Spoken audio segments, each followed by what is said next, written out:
Господинот Драги Змијанац е до мене, директор и основач на првата детска амбасада Меѓаши во Скопје. Зашто ќе позборуваме малолетничка правда, дека децата во случај или во улога на сведоци во судски процеси може да бидат најмногу сослушани до 2 пати, да не се соочуваат со обвинет и така натаму и така натаму. Една книга која што во последно време предизвика внимание и може да се каже дека сите овие елементи ги собра на едно место. Повеќе и поголем број од детали од истата книга и за правата на децата во судскиот процес, токму со нашиот гостин утрово. Добро утро, господине Змијанас. Добре дојдовте. Добро ве најдов. Првата детска амбасада секогаш актуелна. Работите на повеќе проекти. Да, ова година посветивме внимание на детето сведок или жртва, кога ќе сведочи на суд. И со помош на Фондацијата Нечии деца од Полска во рамките на Југоисточна Европа сме партнери на оваа фондација. Издадовме постери и една книга каде што сакаме да го свртиме вниманието на судиите, јавното обвинителство, полицијата, поротата, психолозите, педагозите во процесот на давањето изјава на детето, колку е битно да посветат внимание додека детето ја дава изјавата, да има пријатни услови, таа изјава да биде дадена еднаш. Ние дури се залагаме тоа да биде и специјална скрин соба каде што во текот на давањето на изјавата ќе бидат присутни социјален работник, психолог, педагог, судија. Навистина за возрастен човек е травматично да се биде во суд, а камоли за едно дете. И сакавме и на илустративен и на еден непосреден начин да доближиме колку детето е загрижено кога дава изјава или кога е жртва. За него тоа навистина е тежок процес и судијата мора да му овозможи пријатни услови. Детето кога ќе даде изјава да му се каже дека таа изјава е дадена еднаш, никако да се соочи со одбраната, со злосторникот, обвинителот, затоа што тоа може дури да е и најблизок човек. Знаеме дека оваа година имаме случаи на подведување на деца и од родители за остварување на економска добит. Имаме неколку случаи на инцест и тоа навистина може да биде болно. А пожелно е, значи, судијата да не им овозможува на одбраната во процесот на водење и давање изјава да не биде присутен, да биде на страна. И такви скрин соби функционираат и постојат во многу земји. Во Скопје мислам дека има и треба да навистина да се почитува интегритетот, моралниот интегритет на детето, затоа што тоа се чувствува виновно, се плаши како ќе биде сватен од возрастните, посебно ако се случува насилство, злостор во семејството, се плаши како ќе се одрази тоа на семејните релации. Која страна да ја преземе или што да каже. Одам на суд. Една, би рекол, книга, брошура или како да се нарече, и сликовно и текстуално? И сликовно и текстуално. Одам на суд, навистина с авторката Марија Келер Хамела се потруди да го доближи и дистрибуирана е до сите државни институции. Добивме подршка и од Министерството за правда, од Сдруженијето на судии на Република Македонија, од полицијата. Текстот го адаптира на македонски услови Василка Божиновска, долгогодишен судија за малолетничка правда.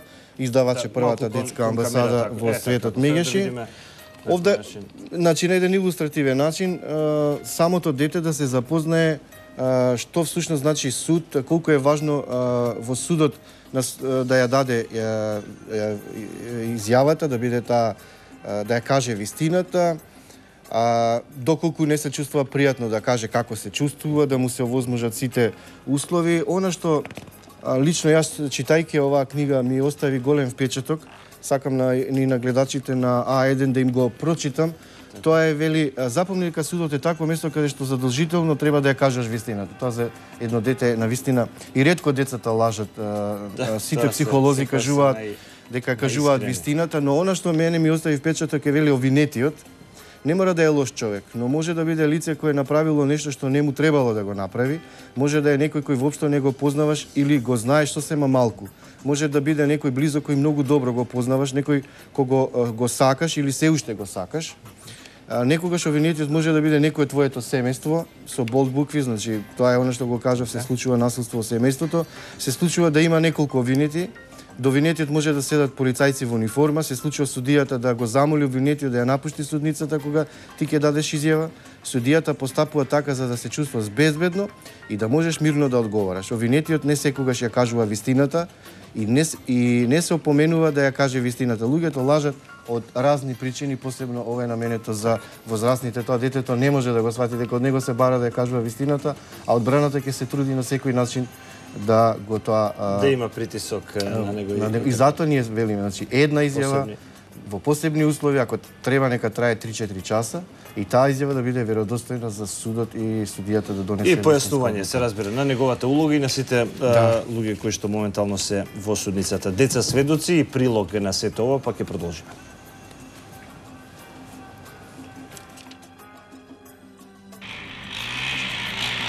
Ако малолетник сведочи во кривична постапка, неговиот родител мора да биде известен за случајот. Малолетниот сведок треба сам да се обезбеди адвокат. Во спротивно, судот на свој трошок му одредува правен застапник. Според Законот за малолетничка правда, малолетник може да биде сослушан најмногу 2 пати. Евентуално, поради комплексност на истрагата, може да даде изјава и 3 пат. Судот различно ги третира малолетниците до 13 години и оние кои се постари од 15 години. Деца до 13 години се труди судот максимално да ги одбегнува како сведоци од причина што имаат многу субјективни ставови. Па затоа и примената како доказно средство, сослушување нивно, се максимално се гледа да се избегне во постапката доколку може со други докази да се потврди вината на обвинетиот. Законски е забрането малолетен сведок да се соочува со обвинетиот. Експертите велат дека најверодостојно е сведочењето на 15-годишните малолетници. За разлика од нив, предшколските деца ја искривуваат реалноста и даваат изјави во афект. Најчесто сведочат за убиство, силување, семејно насилство или кражба. Судијата секако постапува со поголемо внимание, не заради нешто друго, меѓутоа сепак се работи за едно младо битие кое што се уште не дошло на некој начин во состојба да дава можеби изјави пред судија. Малолетниот сведок го испрашува педагог, психолог и стручно лице.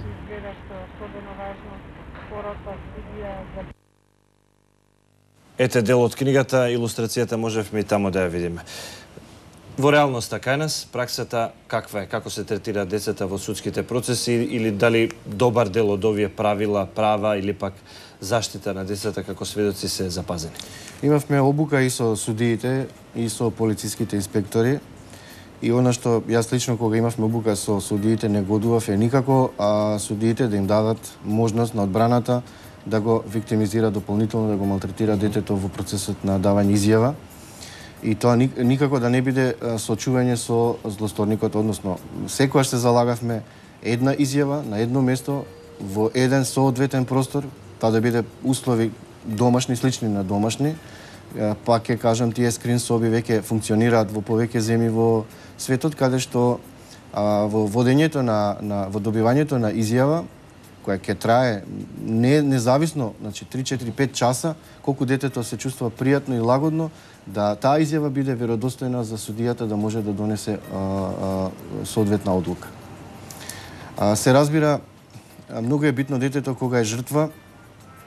Ние секогаш исто велиме дека е многу добро кога полицијата брзо интервенира и кога злосторникот го приведува, за да не може детето во процесот на давање изјава и процесот на докажување на вината на злосторникот да не ја менува изјавата, и секогаш се залагаме да се работи и со детето жртва, значи да не биде осудувано од средината каде што живее.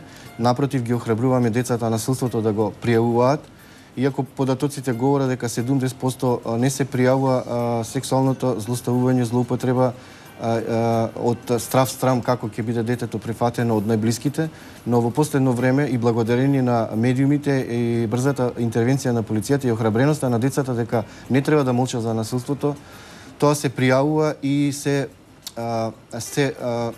приведуваат насилниците и злосторниците.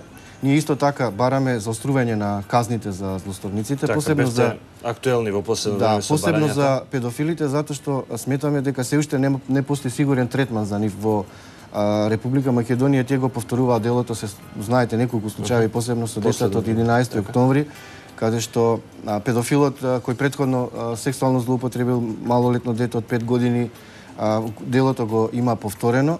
Сметаме дека казните треба да бидат минимум 10-15 години до доживотна казна.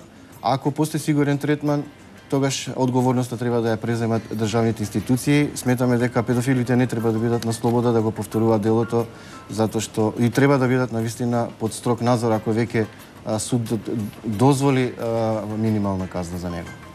children'sembassy.org.mk е веб страната на која што можете да погледнете, да видите дел од актуелните проблематики или пак проекти на кои што работи детската амбасада Меѓаши. Господин Драги Змијанец беше гостин во раноден. Ви благодарам. И вам ви благодарам. За оваа проблематика се разбира се борите за правата и подобра благосостојба, би рекол, на децата. Успех понатаму во вашата работа. Ние сме тука да ги покриваме вашите проекти и да информираме за нив.